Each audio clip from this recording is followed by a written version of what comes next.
paz que ao despertar de um novo homem nos induz. Te conclama, irmão, de última hora, a ingressar nesta seara de luz. Te conclama, irmão, de última hora, é agora, a ser mais um dos trabalhadores de Jesus. Boa noite a todas e a todos. É sempre com grande emoção que a gente se reúne em nome de Jesus. Emoção muito grande de estar participando dessa linda criação de Deus. Hoje a gente vai falar muito sobre Deus, a gente vai falar sobre a Terra, que é esse planeta tão grandioso e tão pequeno, né? Dependendo das proporções, a gente vai ver isso hoje também, mas tão grandioso para as nossas vidas, que acredito que nós já estejamos aqui durante algumas vidas, alguns momentos. Então é uma de grande emoção, de verdade, estarmos aqui reunidos em nome de Jesus. A gente agradece a página linda, a prece belíssima, que nos preparam, que tiram a gente do terra a terra, do dia a dia, desse corre-corre, dessa turbulência. A gente entra aqui pensando na compra, no mercado, na agenda do dia seguinte, e quando entra, que começa a fazer a prece, que começa a fazer a leitura e faz a prece, a gente vai se harmonizando, parece que o mundo lá fora fica esquecido, e a gente vive o aqui. Às vezes os jovens não entendem, que acham que se torna um ritual, ter que ter leitura, ter que ter prece. Não, ritual é quando não há compreensão, quando não há lógica, quando não há explicação. E a leitura que antecede, e a prece que antecedem a palestra, né, a conversa, o colóquio dos estudos, do ensinamento de Jesus, são preparos extremamente significativos, extremamente importantes, para que a gente aqui efetivamente esteja de corpo e de alma, e não só de corpo presente. Então, muito boa noite. Vamos falar hoje sobre mistérios ocultos aos doutos e aos prudentes. É uma coisa que aparentemente fica no nosso imaginário, nosso questionamento. Uma coisa parece que é ilógica, né? Como é que se esconde o que é grandioso de quem mais sabe? E vai apresentar quem aparentemente menos sabe. Então, esse capítulo 7, ele tem como título Bem-aventurados pobres de espírito. E tem esses itens aí, que são reflexões que já estão sendo estudadas e que vão dar continuidade na quarta, sem ser a semana que vem a outra, com certeza concluindo. O que se deve entender por pobre de espíritos foi uma temática. Aquele que se eleva será rebaixado. Mistérios ocultos é o que nós vamos estar estudando hoje. Instruções dos espíritos, o orgulho e a humildade, e missão do homem inteligente na Terra. Tudo isso falando dos bem-aventurados. Para a gente começar a entender o que significa realmente inteligência, o que significa realmente conhecimento, e por que será que essas informações foram concedidas a pessoas aparentemente simples e não foram ofertadas aos doutores da lei, né, aos doutos e aos sábios. Então, passou. Então, essa é a nossa temática. Tem hora que ele não obedece muito, não. Começa, então, o item 7, falando assim para a gente. É a passagem evangélica que diz: naquele tempo, respondendo, disse Jesus: graças te dou a ti, Pai, Senhor do céu e da terra, porque escondestes essas coisas aos sábios e prudentes e as revelastes aos simples e pequeninos. Mateus. Uma coisa já começa assim, que traz uma avaliação para a gente. Quando ele repete o pronome te dou a ti, dá uma sensação para a gente que está errado, né? Mas é justamente para que a gente, com uma visão mais ampla, conceba realmente a ideia de Jesus efetivamente dando graças a Deus, como se fosse enfatizando, fortalecendo a Ele, a Ti com T maiúsculo, né? Aquele ser criador de tudo. Graças por quê? A gente fica pensando, será que foi tão importante? Por que será que Jesus agradece a Deus ter dado os ensinamentos a pessoas tão pequeninas? E a gente vai compreender, né, com o olhar da espiritualidade, que se não fossem essas ações, se não fossem esses acontecimentos, talvez nós não tivéssemos o cristianismo espalhado pelo mundo. Porque foram essas pessoas simples que ouviram, e mais do que ouviram, que sentiram a palavra e que levaram essa palavra e esses ensinamentos à frente. Bem, como entender então essa aparente incoerência? O Evangelho traz as seguintes reflexões para a gente. Pode parecer estranho Jesus render graças a Deus por ter revelado as coisas aos simples e não aos doutores à época. Aparentemente, são os doutores que detêm maior condição de compreensão. É o que a gente entende. Aqueles que aqui na Terra são doutores, né, têm títulos, a gente entende que vão compreender mais, com mais amplitude, porque tiveram mais informações. Mas entendemos por simples e ignorantes os que se humilham diante de Deus. Então, vai começar a ampliar a nossa visão. Simples e ignorantes não são aqueles que sabem menos. Não são aqueles menores no sentido pejorativo da palavra, mas aqueles que se veem como realmente somos, pequeninos frente à criação, frente ao Criador, como criaturas que somos. E aí continua o Evangelho. Os demais, os doutos, se veem acima de Deus pelo acúmulo dos saberes mundanos. Quantas e quantas vezes na nossa história nós vemos grandes homens e grandes mulheres, ao avançarem um estudo científico, negarem a existência de Deus. Negarem a existência do Pai, que a tudo criou e a tudo rege. E a sensação que dá é que quanto mais eles sabem, mais deveriam entender essa grandiosidade de Deus. E às vezes a compreensão é o contrário. A sensação que dá que menos eles veem Deus e que mais questionam a existência dele. E aí diz uma outra reflexão. Deus deixa os saberes do mundo aos sabichões. Essa palavra que está posta lá, porque era também como se fosse sinônimo de doutos ou de sábios. E entrega os saberes dos céus aos humildes que se inclinam perante ele. Então, na verdade, deixou a terra o que é da terra. E entregou àqueles que vão levar à frente o que é eterno, o que é divino. E aí a gente fica achando interessante, porque são palavras que nos remetem a outras passagens de Jesus, nos remetem a outras reflexões evangélicas. Porque quando ele diz, não deixais ou não dareis pérolas aos porcos, a gente acha grosseiro, né? Mas vamos pensar, o que é dar uma pérola para alguém que não vai valorizar? Ou que não tem significado? Ou que aquilo vai passar despercebido? Se nós dessemos pérolas aos porcos, elas iam se perder, iam ficar destruídas e não iam levar, né, nada ia à frente. Quando a gente dá as condições para quem tem condições de acatar no coração e levar à frente, a palavra, a semente cai em solo frutífero. Aí a gente remete a uma outra passagem de Jesus, que é do semeador. E ainda traz uma outra reflexão que o Evangelho também faz, que Deus não coloca a candeia embaixo de nada, não esconde o conhecimento está amplamente divulgado, só que realmente só acatam no coração aqueles que o desejam, aqueles que assim o querem. Então essas são as reflexões iniciais. Bem, a gente vai então começar a refletir um pouquinho sobre Deus. Aí pergunta então, Deus é o nosso maior enigma? Não digo nosso daqui, que nós estamos numa entidade religiosa, mas do planeta, será que é o maior enigma?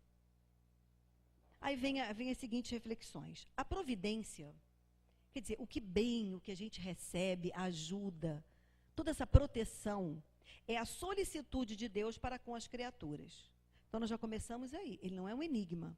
Ele é aquele que providencia para a gente o atendimento às nossas necessidades. Ele está em toda parte. Tudo vê, tudo preside, mesmo as coisas mínimas. Tudo ele preside. A gente fica pensando, né, eu volto sempre à reflexão do jovem, né, porque é uma reflexão bem próxima do que a gente vive, né, com os nossos filhos, alunos, enfim, netos, no dia a dia. E eles falam, mas, meu Deus do céu, Deus saber que de uma folhinha de uma árvore que vai cair, quantas folhas, quantas árvores, quantas florestas que o planeta tem e que o universo tem para ele dar conta disso tudo. Mas Deus preside as mínimas coisas. Essa compreensão que a gente só vai ter o dia que a gente entender que nós estamos imersos em Deus. E é isso que o Dr. César Reis traz de reflexão para a gente e que contribui com a gente nessa noite. Ele diz o seguinte, que figuremos o pensamento de Deus sobre a forma concreta de um fluido inteligente que enche o universo infinito. Então, é como se nós tivéssemos uma água, como a gente mete, né? A gente mergulha na água. Nós estamos imersos em água. Não deixamos de ter a nossa individualidade, mas estamos imersos no fluido. Estamos imersos em Deus. E ele diz, e penetra todas as partes da criação, a natureza inteira mergulhada no fluido divino. Mergulhada em quê? Imersos em quê? Em Deus, que a tudo preside, que a tudo perpassa. Tudo está submetido a Deus. A sua ação inteligente, a sua previdência, a sua solicitude, todo ser está saturado dele. Então, todos nós, o mais criminoso, que ele é criminoso hoje, ele está nessa condição, mas ele não é. Todos nós, em todas as escalas evolutivas de todos os planetas, estamos imersos em Deus. Aí continua, nossos pensamentos estão em contato com o seu pensamento. Estamos nele como ele está em nós. Aí quando Jesus fala, eu e o Pai somos um, que aí outras religiões entendem que Deus, Jesus, são uma só pessoa, na verdade é isso, porque nós estamos imersos no amor de Deus, imersos na criação divina. Quantos e quantos exemplos nós temos diariamente do amor de Deus? Relata Chico, que certa feita o procurou, uma jovem, muito abatida, muito chorosa. E quando ela começou a conversar com Chico, ela chorava muito, ela falou, Chico, eu estou com tuberculose. Eu fui ao médico, o médico me passou essa receita e eu não tenho como comprá-la. Era de uma família muito simples, muito pobre. E Chico, naquele momento, falou, irmã, eu também não tenho nada para lhe dar. Eu não tenho nada a lhe oferecer hoje. Meu pagamento, minha aposentadoria ainda não saiu. E naquele momento ele levou o pensamento a Deus e, orientado pela espiritualidade, ele orientou a jovem que pegasse aquela receita, que picasse aquela receita em pedacinhos, que colocasse na água e que tomasse durante alguns dias. Não se esquecendo de rogar a Jesus e rogar a Maria a intervenção do amor de Deus na sua cura. E assim ela fez. Passado algum tempo, ela procura o Chico e diz, Chico, eu estou curada. Aí ele falou assim, o que você fez? Ela falou assim, o que você me pediu para fazer. Eu fiz assim, piquei, enfim. E qual a reflexão que a gente tem disso tudo, senão a fé? A fé transformando o quê? O amor de Deus que está aí posto para nós. Não para a nossa boa vontade, mas para a nossa necessidade. É uma mudança de paradigma, é simples. Não é pedir a Deus que Ele faça o que eu quero, mas pedir que a intervenção do infinito amor dEle altere o que for possível. E aquela jovem era rimo de família. Então, logicamente, a gente não vai orientar ninguém hoje em sã consciência para sair picando a receita, colocar na água. Aquilo era uma situação pontual. Mas é o amor de Deus se manifestando todo o tempo. Relata Chico também que certa feita um homem tinha socorrido, atendido a um senhor, ajudado a esse senhor numa situação de doença, ajudou a família, contribuiu durante algum tempo, e depois ele estava melhor, eles se afastaram.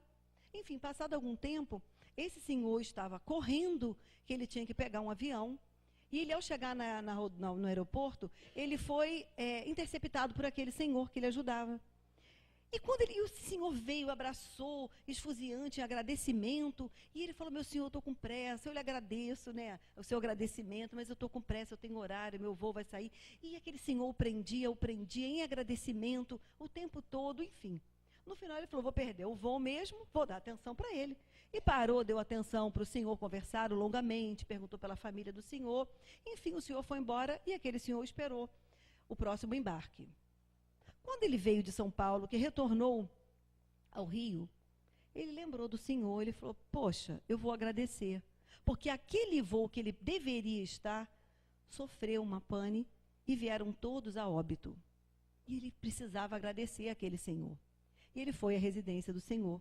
Era uma residência muito simples, umas vielas, com certeza do que nós hoje, antigamente chamávamos de favela e hoje chamamos de comunidade. Em uma daquelas vielas foi encontrada então a residência do senhor. E ele bateu a porta e a esposa do senhor veio recebê-lo. E ele falou assim, olha, eu gostaria de falar com o senhor fulano, porque por conta disso, ele me ajudou, ele contribuiu comigo imensamente. Meu Deus, eu não tenho palavras para agradecê-lo. Ela falou assim, mas ele já desencarnou. E já tinha desencarnado há muito tempo. Então, assim, é porque essa situação, logicamente o Chico relatou, volta a dizer, são situações aparentemente pontuais, mas que convivem conosco no dia a dia. São pequenos milagres que a gente vive no dia a dia e que a gente nem percebe. Então, exatamente, são essas reflexões acerca disso tudo que a gente vai falar. Que muitas das vezes aquele que mais estuda, que detém mais títulos, menos acredita e menos vê. Bem, sendo Deus o princípio de todas as coisas, tudo que dele precede, há de participar de seus atributos. Nada pode produzir que seja ininteligente, mal e injusto. O mal que observamos não pode ter nele a sua origem. Então, se Deus tudo criou, tudo fez, e ele é a inteligência, primeira causa de tudo, nós não podemos acreditar que ele construiu alguma coisa que seja bélico, de guerra, de sofrimento. O mal que habita em nós é fruto da nossa ainda destemperança, do nosso pouco conhecimento. Assim, Deus lhes deixa a busca dos segredos, Evangelho, nesse capítulo, da terra, e revela-os dos céus aos humildes que se inclinam perante ele. Porque os humildes tiveram condições de compreender a grandiosidade divina para muito além dos rituais, para muito além do que se fazia terra a terra, para a enormidade dos conhecimentos divinos. Aí entra o item 9 dizendo, o mesmo acontece hoje com as grandes verdades reveladas pelo Espiritismo. Certos incrédulos se admiram de que os espíritos se esforcem tão pouco para os convencer. Que coisa engraçada, né? A gente acha que a espiritualidade vive para fazer as nossas vontades, os nossos desejos, segundo a forma que a gente acha que é desejo e que é vontade. Então a gente ainda acha um absurdo. Como? Que se eles existem, ele não faz o menor esforço para provar para a gente que eles existem. É que eles se ocupam dos que buscam a luz com boa fé e humildade, de preferência aos que julgam possuir toda a luz e parece pensar que Deus deveria ficar muito feliz de os conduzir a ele, providenciando-lhes, provando-lhes a sua existência. Quer dizer, poxa, Deus não deve ter outra coisa para fazer, senão passar os dias provando para a gente que ele existe, e os espíritos também. Agora vamos pensar de forma racional. Quantos de nós não duvidou em alguma vez? Quantos espíritas, quantas pessoas espíritas que passaram pela vivência espírita, que não só sentaram nos bancos ouvindo as palestras, mas que participaram ativamente de reuniões mediúnicas, que têm comprovação porque escutaram, porque viram, porque sentiram e comprovaram a comunicabilidade, primeiro, a existência dos espíritos. Segundo, a possibilidade de comunicabilidade com os espíritos. E terceiro, a reencarnação. Porque eles vêm falando, com lógica, dizendo para a gente, olha, eu sofri nessa vida, porque em outra vida eu fiz isso, enfim, coisas desse sentido. E quantas dessas pessoas que viram, ouviram e sentiram isso tudo, desacreditam e deixam a doutrina? A gente não está julgando, nós estamos avaliando. Que comprovação mais que nós desejamos? Que milagre mais, milagre entre aspas, né? Que milagre mais a vida precisa trazer para a gente para nos provar a existência de Deus? Para nos provar a existência desses espíritos abnegados, que muitas doutrinas chamam de anjos, e que atuam diariamente, mais do que diariamente, né, vou usar um neologismo aqui, minutalmente, cuidando de nós. É uma coisa meio assim, né? Tem coisa que passa e que a gente, nossa, como que eu fui ajudado naquele momento? Coisas aparentemente mínimas. Gente, basta a gente observar o dia a dia de uma casa para a gente ver o milagre de Deus. Graças a Deus é o fogo que funciona direitinho, é a eletricidade que não pegou fogo, não é isso? É lógico que a gente cuida dos mecanismos físicos para que isso não aconteça. É o trânsito tumultuado que a gente consegue sobreviver. São pequenos milagres e grandiosos. Bem, o poder de Deus se revela, faltou um S aí, nas pequenas como nas grandes coisas. A gente fala da criação do planeta, da criação do universo, mas quando a gente vai para o microcosmos também, é um universo que não pode nem ser visto pelos nossos olhos nus e que está ali a presença de Deus. Eu tentei resgatar um vídeo, é porque eu não sou boa em transferir de um lugar para o outro quando tem movimento. Imagem estática, eu me arrisco. Um vídeo muito interessante que sai do macrocosmo, chega à Terra e adentra, acho que muitos de vocês devem ter visto, adentra a Terra e adentra as partículas menores que foram possíveis ter imagens. Tudo criação de Deus, nas grandes como nas pequenas coisas. O que é Deus? O professor Rivaio, aquele, né, que se deu o codinome Allan Kardec, abre o primeiro capítulo do primeiro livro da codificação, uma pergunta que todos nós sabemos. Não é? Primeira pergunta que ele faz, o que é Deus? O que é Deus? E ele recebeu dos espíritos que assinam os prolegômenos de O Livro dos Espíritos a resposta mais próxima da verdade científica até hoje concebida. Uma resposta pequenininha e grandiosíssima. Porque nós não temos, eu não consigo pensar em outras palavras senão essas para definir o que é Deus. Inteligência suprema, causa primeira ou primária de todas as coisas. Vamos analisar cientificamente. Se os cientistas dizem que a Terra foi feita, houve o Big Bang, as partículas se juntaram, primeiro ela passou por aquelas revoluções geológicas, ora congelada, ora resfriada, ora aquecida, e que foi se moldando, e se choveu, criaram os rios, mares, e foram criando os primeiros animais, a vegetação, enfim. Aquela lógica toda, desde muito, muito antes, tudo isso já era Deus. Causa primeira de todas as coisas. A lei básica que rege o universo é a lei de causa e efeito, ou de ação e reação, como é conhecida no meio científico. Para um efeito inteligente, sempre haverá uma causa inteligente correspondente. Simples assim. Se eu não consigo fazer um planeta, e eu acho que relativamente, né, todos nós aqui nos dotamos um pouco inteligentes, se nós não conseguimos fazer, a nossa limitação, e o cientista também não o consegue, é que por trás dessa perfeição, que além de ter a moldagem, ela é regida por leis perfeitas. Existe uma inteligência maior que tudo. Inteligência suprema, a causa primária de todas as coisas.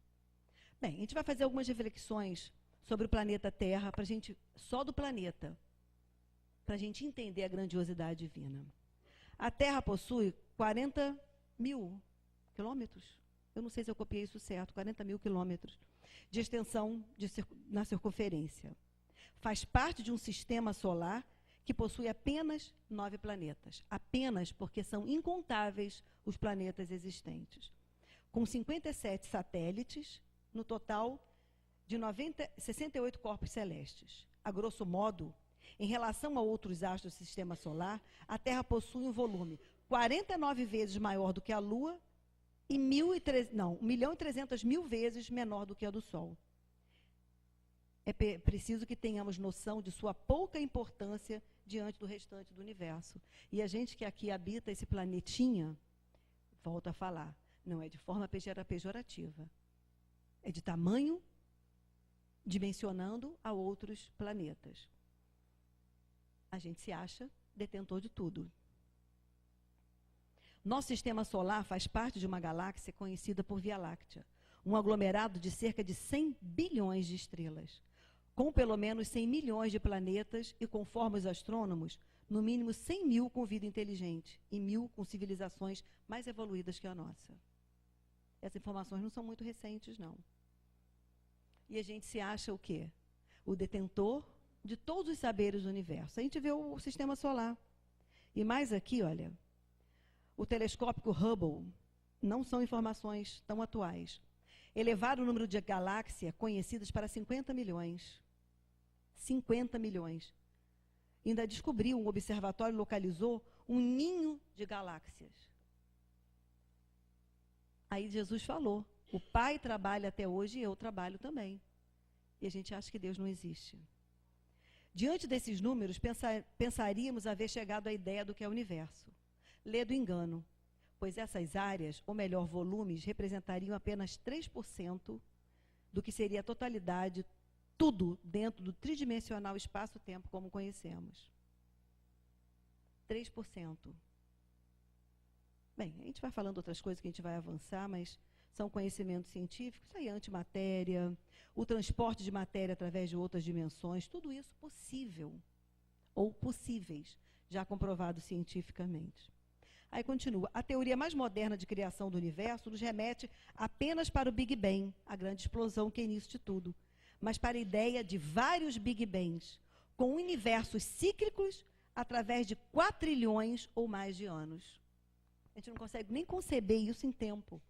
Eu não consigo dimensionar extensões de tal porte e quantidade de anos dessa grandeza.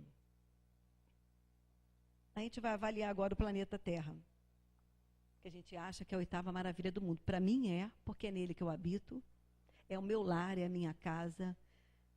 E eu lembro muito de uma quase campanha que a Federação Espírita Brasileira fez, numa determinada época, que várias revistas reformadores saíram nos fazendo o convite de amor à terra. Amor à terra. Então, na verdade, ele é pequenininho, mas ele é o nosso amor. É lógico que um dia a gente vai querer conhecer outras dimensões, mas eu com certeza serei eternamente agradecida a esse planeta, que hoje, logo cedo, assistindo uma entrevista antiga que Divaldo Franco fez numa TV em São Paulo, ele ia fazer um seminário lá, e durante o dia ele fez essa entrevista muito rapidinha, mas dentre umas coisas maravilhosas que ele falou sobre o planeta. Ele falou que apesar da violência, do aparente caos, nunca se viveu tanto amor no planeta Terra como agora. E ele fala da beleza do planeta. Então é isso aí que a gente vai ver um pouquinho. Esse é o nosso planeta Terra. Eu não sei se dá para vocês lerem, que eu troquei o fundo, ficou tudo azul, ficou meio confuso. Mas vamos lá. A Terra, em relação a Vênus, a Marte, Mercúrio e Plutão, ela é grande, não é? Se fosse adolescente, criança, ia bater nos outros, não é isso? Era aquele que todo mundo ia respeitar. Maior do que todos. Olha ela aí, em relação a Júpiter, Saturno, Urano, Netuno. Olha o tamanhozinho dela, viram a Terra? Olha Plutão. Pequenininho. E nós estamos aqui, ó, mergulhados nesse planeta. Olha ela em relação ao Sol. Ela é um pixel. Pixel é a menor partícula dessas coisas de informática, né? Olha a grandiosidade do Sol, Júpiter, a Terra. Olha o Sol. Olha o tamanho do Sol em relação a outros planetas, a outros sóis. A Terra não é visível nessa escala. E nós nos achamos detentores de saber. Um dos maiores cientistas que o mundo já viu, que ainda é vivo, que desenvolveu uma doença física com grande lesão, acredito que ele tenha sido prêmio Nobel. Ele, durante todo o seu trabalho, ele falava na existência de Deus. Até chegar agora, depois de tudo, ele dizer que Deus não existe. Assim, quando a gente fala, a gente imprime um juízo de valor. Então, assim, com muito carinho, respeito, que a gente fala, né, que a gente remonta qualquer fala de alguém. Porque o pensamento dele é um direito que ele tem de pensar, de sentir. Mas assim, que pena, que quanto mais ele avançou, menos ele viu Deus. Menos ele mergulhou para dentro da grandiosidade da criação divina. E está aí, ó, a Terra não consegue nem ser vista. Olha o tamanho do Sol. Olha, aí não dá para ver nada. Antares é a 15ª estrela mais brilhante no céu. Está a mais de 1000 anos-luz da Terra. Olha só, o Sol é um pixel em relação a Antares. Esses slides a gente já trabalhou aqui na casa algumas vezes. Enfim, essas escalas não se alteraram, né? Até porque a gente não viveu tantos bilhões de anos a ponto de alterar isso aí. E essa é a realidade. E a gente se achando os donos da verdade, os doutores do saber. Aí, luzes da noite. Olha que linda nosso planeta. Depois o dia nasce. Gente, é a coisa mais linda. Como é que é interessante, né? Uma cidade quase do lado da outra, uma ainda está meio escura, a outra já vai clareando. Eu gosto muito quando a gente sai de viagem, bem de madrugada. Porque todo dia ninguém acorda de madrugada para ver o sol nascer, né?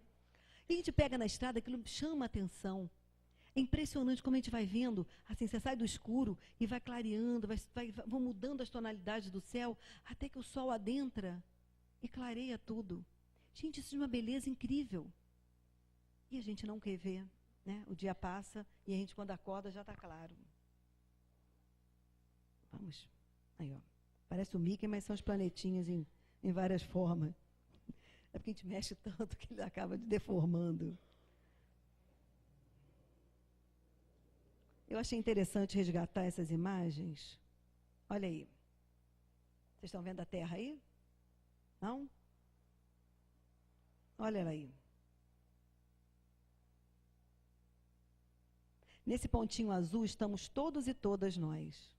As nossas guerras, a nossa prepotência, os nossos problemas, a nossa grandeza e toda a nossa miséria. Toda a nossa tecnologia, arte e criatividade. Todas as civilizações, toda a fauna, toda a flora, todas as raças, religiões, todas as diferenças e desigualdades, todo o nosso amor e todo o nosso ódio. Está tudo aí. Numa coisícula que a gente quase nem vê. É o que a gente fala, tudo uma questão relativa, né? Einstein era fantástico, né? É fantástico, né? É a teoria da relatividade mesmo, né? Tudo é uma coisa em observação de outra. 1 minuto com quem a gente ama não é nada. 1 minuto de dor, a gente já reclamou de Deus 200 vezes. Né? Tudo uma questão muito relativa. Mas aí estamos nós, com toda essa nossa prepotência, com todo o nosso achar que Deus não existe. Por isso que ele ocultou aos doutos e aos prudentes, e informou aos sábios, informou aos simples. Porque eram os simples que iam sentir, vivenciar e dar vida àquela semente. Vamos avançar. E aí? Será que conseguimos chegar perto da ideia de concepção do tamanho da obra de Deus para tentar entendê-lo? Deu conta? Quantos milagres mais Deus vai ter que fazer diariamente? Se revela nas pequenas coisas, não nas grandes. Qual o objetivo do Espiritismo na Terra como Consolador prometido?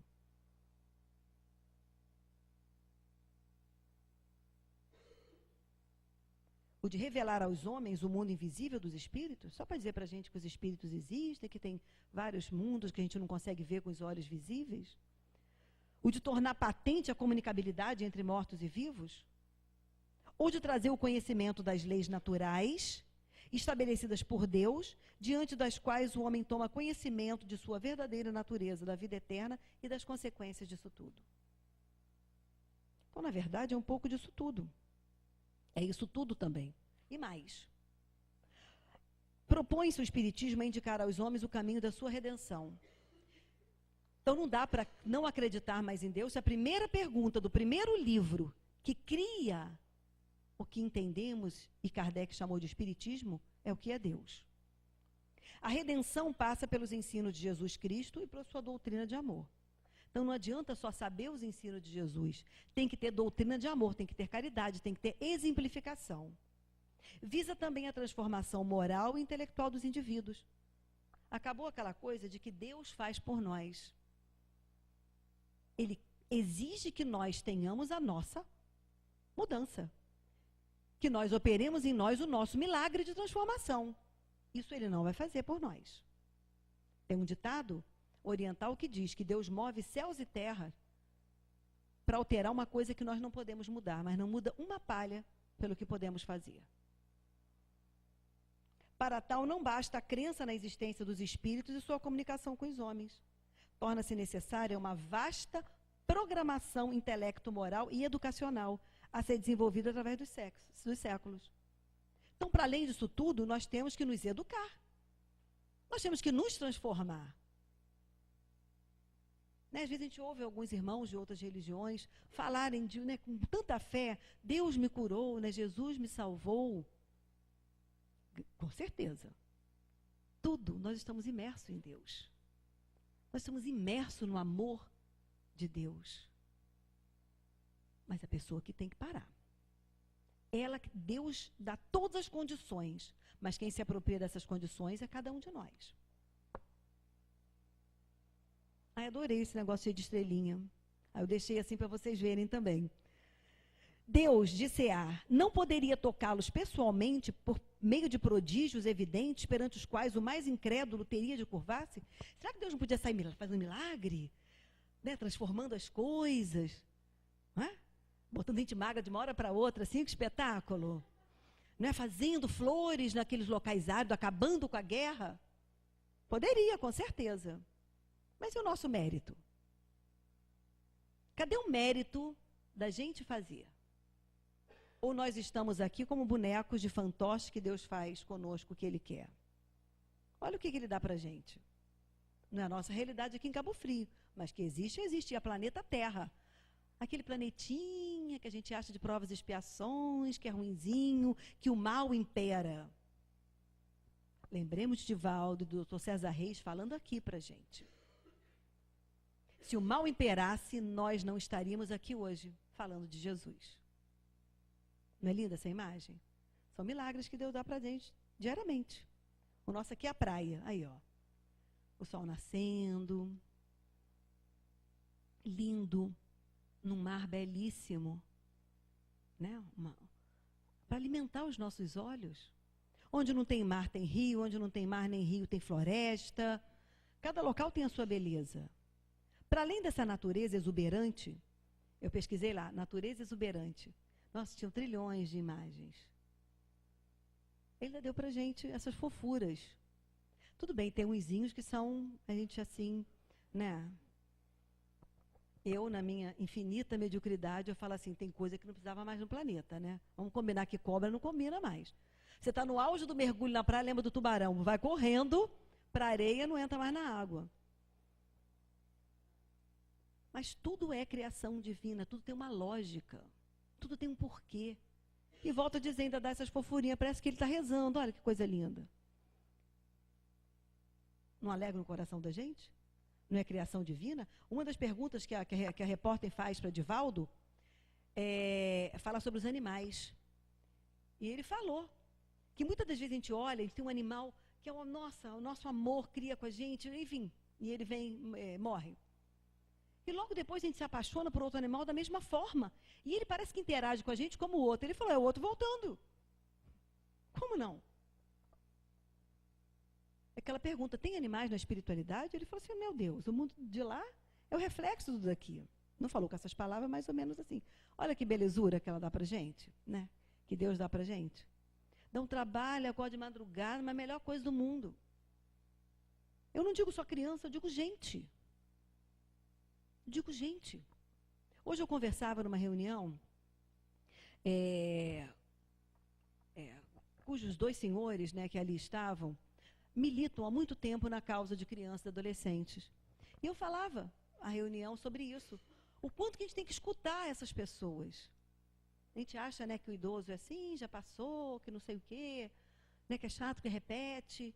Gente, o quanto eles têm de experiência de vida, de grandiosidade. Então, Deus ainda por cima nos dá a possibilidade de nos relacionar com pessoas de diversidade. Altos, baixos, gordinho, magrinho, né? de todas as cores, de todas as classes sociais, uns mais difíceis, outros são mais fáceis, né? Tem pessoa que entra, parece que o dia da gente, sabe esse igual desenho animado, que a gente vai andando, vai florescendo, assim, tem gente que chega assim, tão sorrisão, que parece que vai florescendo tudo pra gente, e aquele dia, aparentemente triste, se torna diferente, se torna melhor. São milagres de Deus todos os dias, são milagres. Gente, às vezes eu vejo no muro nascer uma flor, um muro, tão rachadinho, vem, e sai a flor ali. Eu falei, meu Deus, é o milagre da vida. Do aparente cimento, do aparente endurecimento cinza, nós temos uma beleza que traz cheiro, né? Que traz beleza, que faz a alma da gente ficar feliz, dá alegria. Olha só, são milagres. O que mais que a gente precisa para comprovar? E aí vamos ver mais umas estrelinhas. E aí então encerra o Evangelho segundo o Espiritismo com a seguinte frase: Deus não abandona os filhos perdidos. Vamos parar um pouquinho. Vamos lembrar que nós falamos de por que será que ele escondeu informação de uns que aparentemente deveriam saber, eram doutores da lei, e não escondeu de outros. E nós falamos aqui da candeia, que não deve ficar escondida, deve ficar sobre o alqueire. Nós falamos aqui da semente lançada à terra. Deus não abandona os filhos perdidos. Quando a gente faz uma prece que não é atendido naquilo que a gente pediu, mas nós somos amparados o tempo todo. De que forma? Quando a gente eleva o pensamento a Deus, a Jesus, a espiritualidade amiga, a primeira coisa que a gente faz, e Divaldo fala da meditação. Ele fala dessa meditação que a yoga faz, né, que outros segmentos fazem, e ele fala da meditação simples, que é a meditação que o Chico fazia. Logo ao amanhecer, ele abria uma página do Evangelho, lia e pedia a Deus forças para aquele dia, tranquilidade para passar pelas dificuldades naquele dia. Simples, é uma meditação, é aquela quietude. Então, na verdade, a prece, primeiramente, ela nos aquieta. Ela faz com que a gente fique calmo.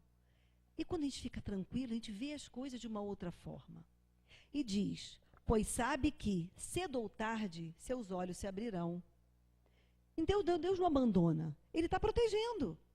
Mas ele dá tempo de maturação para cada um dos seus filhos. Agora, ele não fica parado olhando, ele vai dando condições. Ele vai insuflando de oportunidades, até que a gente se aproprie de alguma dessas oportunidades. Mas quer que o façam de vontade própria. É então, vencidos pelos tormentos da incredulidade, atirar-se-ão por si mesmo em seus braços, e como filho pródigo lhes pedirão perdão. Olha que lindo, achei isso tão poético. Somos nós. Somos nós. Hoje eu estava conversando, num grupo de trabalho a gente almoça junto, né? As conversas vão surgindo. E uma pessoa falou de uma determinada família, que quando teve a perda de um filho, era uma família muito religiosa, a família abandonou Deus totalmente, desacreditou em Deus totalmente. Até que uma outra situação se apresentou, com o nascimento de uma outra criança, que aquele sentimento foi brotando novamente. Eu fiquei pensando no estudo de hoje. Foi a oportunidade que Deus deu àquela família. E Ele dá a oportunidade a gente diariamente. Diariamente. Só que nós temos que ser esses filhos pródigos que retornem ao braço do Pai, amorosos, redimidos,